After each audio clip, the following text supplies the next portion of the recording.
Na Pidgin Tori Global be dis, where foreign tori dey drop for your ear with correct Naija pidgin. If e dey happen for di world, we go dey run am here for you the way you sabi am. Make we enter today gist. Satellite photo wey reporters don review don show say Israeli army don surround Indonesian hospital for northern Gaza. Di army vehicles dey just 60 to 100 meters from di hospital and pipo still dey hide inside, including doctors, patients and dia pipo. Dem still surround Al-Awi hospital for Tel Azatar wey dey close to Indonesian hospital. Fire even burn di hospital medicine store for days before civil defense team fit enter control am, and na di only place where dem dey get drugs from. Reports talk say Israeli army still dey advance near Al-Alda, and bombing plus attack never stop for that Tel Azatar area for almost 2 weeks now. The situation tight and people inside hospital dey stranded as war no gree end. At least 54 Palestinians don die after 2 Israeli airstrikes scatter parts of Gaza overnight. One of the strikes hit Fahmi Al-Jagawi School for Gaza City, where bin dey shelter displaced people from Beit Lahia, area where IDF attack dey heavy. Hospital people tell reporters say 20 dead body, wey some na children, don come out from the school, and many of them burn well as fire carry 2 classrooms turned to ashes. IDF tok say dem target Hamas and Islamic Jihad Command Center and accuse Hamas say dem dey use civilians as human shields to plan attack for Israeli people and soldiers. Online videos show as fire dey roast the school with graphic scenes of children and adults wey injure and die. One top Hamas police officer, Mohammed Al-Kashi, die with him wife and children inside the school attack. As that one dey happen, for Jabalia, another Israeli strike hit one house and killed 19 people, according to Dr. Fadel El-Naim for Al-Ali Hospital. IDF never talk wetin dem target for that one. All these attacks na part of bigger Israeli war plan wey dey intensify for northern Gaza this week wey don pass. One big oga for Germany politics, Armin Laschet, wey be chairman for Foreign Affairs Committee for their parliament, don talk say all these public gbas where countries dey give Israel no dey help Palestinians at all. As he talk for one interview, Laschet talk say even that joint statement wey UK, Canada and France don drop last week, wey call Israel action for Gaza wholly disproportionate, no do anything. According to am, the war still dey, people still dey suffer and aid still no dey enter Gaza. Laschet say e better make dem use quiet diplomacy and sharp talk directly with Israel instead of to dey make noise up and down wey no get head. Germany sabi support Israel well because of their Holocaust history, but people don dey drag dem say dem dey shut down pro-Palestinian voice too much. Dem don ban protests, cancel events, even some artists wey support Palestine don chop suspension for cultural bodies. As that one dey happen, Chancellor Friedrich Merz don vow say e go still allow Israeli Prime Minister Netanyahu enter Germany, even though ICC don issue arrest warrant for am. Laschet don talk say no be say dem no fit criticize Israel o. E talk say e dey okay to shout say Israel get right-wing extremist ministers, or even say the war plan no make sense, but to am, shouting no dey help. Na better behind the scenes talk dey make sense. Donald Trump don blast Vladimir Putin after another heavy missile and drone attack wey Russia launch for Ukraine. Trump write say, "I don always get better relationship with Putin, but something don happen to am. E don go absolutely crazy." According to Ukrainian Air Force, Russia fired 355 drones and 9 missiles for one night attack. Dem say na record-breaking number of drones. Just some hours later, another 367 drones and missiles land for Ukraine from Saturday night enter Sunday morning. At least 12 people don die. As that one dey happen, Russia say dem intercept 96 Ukrainian drones overnight across 12 regions, even 6 fly reach Moscow.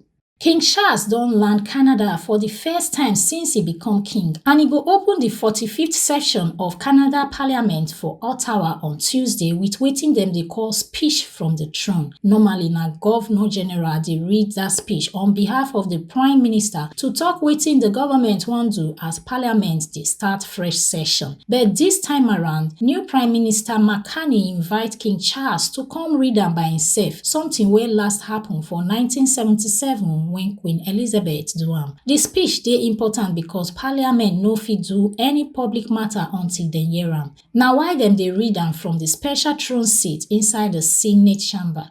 King Charles don waka come Canada 19 times before as Prince of Wales, but dis one na im first official waka as king. Im wife Queen Camilla follow am come. Prime Minister Carney tok say di visit go show say Canada na sovereign country, especially as wahala dey ground between dem and di US, where Donald Trump dey do anyhow with talks and tariffs. The Governor General Mary Simon still hail the King visit, say e show say the bonds between Canada and the Crown still dey strong. Wetin remain na make we sit down look as the King go take deliver the message wey fit ginger the country to better plans. One university for Beijing, Zhengdan Institute, don enter hot soup after dem allegedly tell one female student to pull her trouser to show say she dey menstruate before dem go give her sick leave. For one viral video wey surface online, the girl ask one older woman for clinic say na every girl wey dey see her period suppose pull trouser show una first before una go give sick note. The woman reply say yes, na school rule. The school later talk say the staff follow protocol, but the thing don cause serious online wahala as people dey vex say the move na big invasion of privacy. Reports talk say both the video and school statement don disappear online, but screenshots still dey fly up and down. Even some state media carry am. One user for Douyin, China TikTok wey claim say na the student talk say her account don get 30 days suspension for porn content after she post the video. Zhengdan Institute later release one statement on 16 May, talk say the video na distorted version of wetin happen and dem get right to pursue legal action against people wey dey spread fake videos. Dem still talk say the student agree before clinic staff start to treat her and say dem no touch her or do physical exam. But for the video, the staff no fit show any written school policy to back the action. She later tell the student to waka go hospital instead. People online no take am easy at all. School say dem create the rule to stop students from pretending say dem dey see period just to get sick leave, but plenty people no agree with that talk. China National Radio even join mouth say menstruation na private matter. Rules like this fit disturb guests well and affect their mental health. One all-Nippon Airways ANA flight wey dey go from Tokyo to Texas bin do emergency landing for Seattle after one passenger try open door when the plane still dey for air. The flight, ANA Flight 114, take off on Saturday but get to divert because of wetin authorities call unruly passenger. Port of Seattle police talk say the man wey dey try open the door dey go through one medical crisis. Na other passengers and crew members hold am down till plane land. Dem later carry am go hospital. E no clear yet if dem go charge am.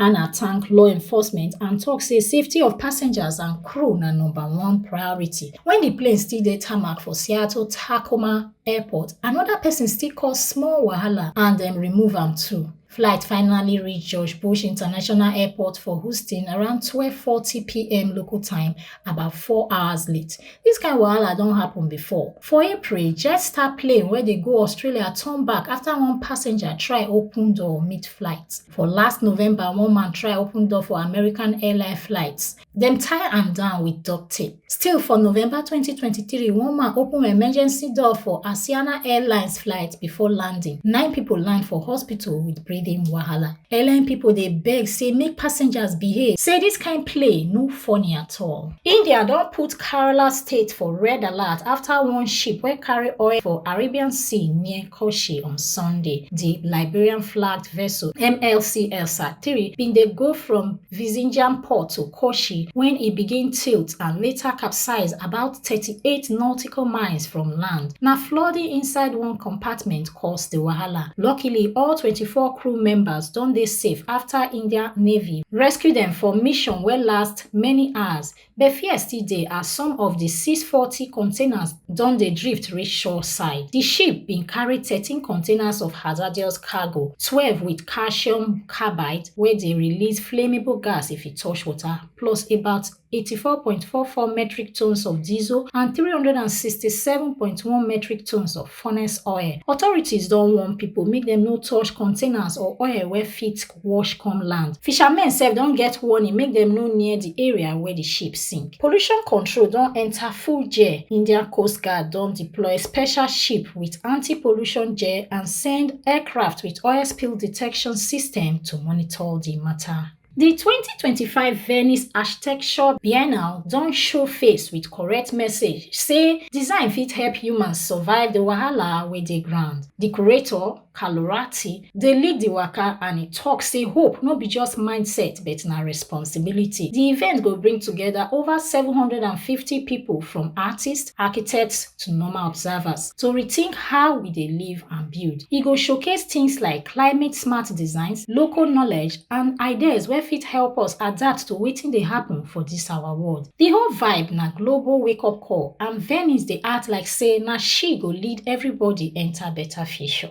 Author Salman Rushdie don talk say e dey happy as the man wey stab am for 2022 Hadi Matar don get 25 years prison sen ten ce for attempted murder. Rushdie bin dey give talk for New York when Matar, 27, attack am with knife. The attack blind am for one eye with liver injury and paralyzed hand from nerve damage. Rushdie tell reporters say, "I happy say dem give am the maximum punishment. I hope say e go use the time think about wetin e do." Last year, Rushdie published one book wey e call Knife, where e take reflect on the attack. The book include imaginary talk between him and Matar. Rushdie talk say if na real life dem talk, e no believe say Matar go open up, so e use imagination run the conversation. And the last one for today, 71 years don pass since Edmund Hillary from New Zealand and Tenzin Norgay, Nepalese Sherpa, become the first humans to reach the top of Mount Everest, the highest point for Earth. The journey no be beans. Dem climb icy slopes, face serious cold and oxygen wahala for the dreaded death zone. That part of Everest where they are above 8,000 meters, that is 26,000 feet, where body dey break down because oxygen no dey reach brain and heart well again. To survive that kind place, dem use special oxygen equipment and set up small camps for different levels to help their body adapt small.